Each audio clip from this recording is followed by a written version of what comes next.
This week, I built these status chips that you can deploy via a DAX UDF, or a User Defined Function. Hi, my name's Ned. I work in business intelligence, and in this video, I'm going to be showing you how you can take the code behind the visuals I just showed you and use it in your own reports. But first, if you could do me a favor and hit the like button and then subscribe to the channel, it would mean a lot. So with that out of the way, let's jump into the computer and let's start building. But first, I want to acknowledge the work by David Bocci, whose SVG chip UDF design I have open.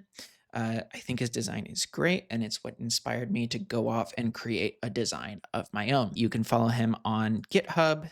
You can also follow him on LinkedIn, and I would encourage you to do so because he produces some great data visualization content. Jumping then into Microsoft Power BI, we have the file open that I showed you at the start of the video. These right here are SVG images that are being rendered in the button slicer. So each one of these is actually a button that, as you click or unclick, could also filter other visuals on the screen. The SVG is contained in a measure whose data category has been set to an image URL. The SVG code itself is being returned by a DAX User Defined Function. Now, this is the function that I'm going to be showing you how you can install into a blank report. But before we do that, at the time that this video is being recorded, DAX User Defined Functions are a preview feature, so we need to make sure that they're enabled. So let's do that by going File, Options and Settings, Options, and then in the pop-up window, go to Preview Features, and then make sure that DAX User Defined Functions is checked. So if it's not checked, check it, and then hit OK. The next thing that we're going to need to do is we're going to need to actually deploy the code behind our DAX User Defined Function that produces these SVG status chips. And the way we can do that is by executing the tmdl code behind the function. So in order to execute that tmdl, we're going to go down here to tmdl view, and then we're going to take the tmdl script that I wrote, and we're going to deploy that into the semantic model simply by hitting Control A to copy the script and then pasting it into the tmdl view. And I'll link this script down below on my GitHub on the video description. Once it's pasted in, all you have to do is go ahead and hit the apply button. And then the next thing you know, over here in the function section, you will see the function appear in your semantic model. While we have this tmdl open though, let's take a look at the parameters this function takes and that you can pass it in order to customize the design of the chip. The first parameter is the color scheme, which is any of these colors right here. This allows you to customize the color of the chip. The second parameter controls the icon. This is either going to be the word better, which will produce an upward trending arrow like this, the word worse, which will create a downward trending arrow like this, or an empty string, which will cause the chip to not have an icon at all, like this one right here. The third parameter is the value text, which is what's bolded either here, here, or here. And then the fourth parameter is the label, which is the text that's not bolded right here, here, or here. The fifth parameter and the ones following it allow you to adjust the spacing within the chip itself. The reason that we might need to adjust the spacing is because the way I'm trying to middle align text is by assuming a specific width for every single character, and that assumption is not always correct. Right now, this default chip right here has an adjustment in that is causing it to remove some of the length off the end. Let me go ahead and let me remove that adjustment just so you can go see what it might look like. So I'm changing it from a -12 adjustment back to its standard of 0.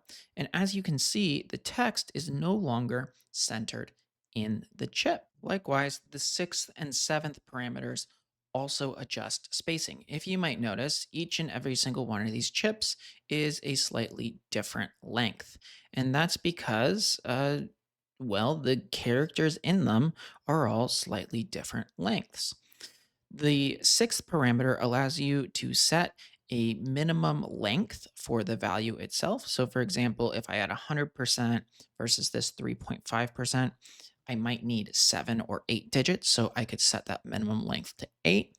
And then the final parameter allows you to set a minimum length for the label, right? So if you maybe had a better or worse than prior month or better than worse prior year, and they required slightly different spacing, you could set a standard spacing. So now that we know how to deploy the DAX UDF that produces the chip into any semantic model, and we're familiar with all of the parameters that it takes, let's take a look at how I implemented it in the report I was just showing you. Now, in this report, we have a button slicer, and this button slicer is showing a revenue number for each and every single day of the week. And then the chip is showing the performance of that revenue number against the prior month. Now, this chip has been implemented via a single DAX measure. And as you can see right here, here is this DAX measure. First things first, I have a separate measure that's calculating the actual better or worse percentage versus the prior month. And then if it's doing better, it's passing better, or if it's doing worse, it's passing worse to trigger the better or worse icon. Same thing with the color scheme. And then I am also adding in a sign, so a positive sign, and then formatting the actual value the way I want it to be formatted. I then am simply calling the DAX UDF function with the variables and the text that I want.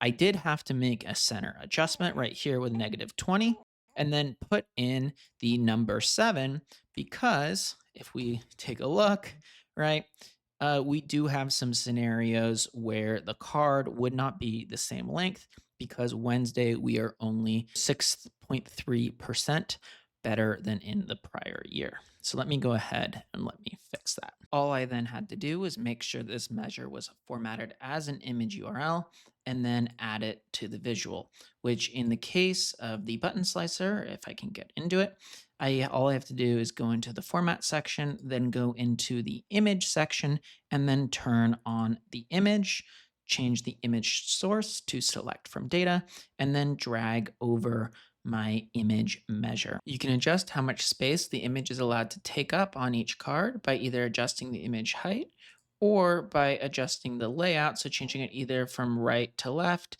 and then the image area size. However, this should be fairly straightforward to implement once you have the UDF installed and you understand the way all its parameters work, which hopefully you do by now. So that's it. What do you think? I hope you enjoyed the video. I hope you enjoy using the SVG chip in your reports. And if you do, go ahead and follow me on my LinkedIn, which is linked down below. Subscribe to this YouTube channel and give this video a thumbs up because it really helps the channel grow. I hope you have a great rest of your day.